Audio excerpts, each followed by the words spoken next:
విడుముండోడు అని ఊరువాడ అనుకున్న గాని మహారాజు నాకు నవాడు.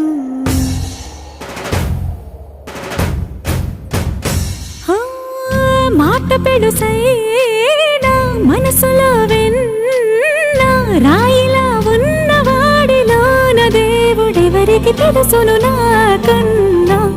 సూసేకి అగ్గిరవ్వ మాదిరే ఉంటా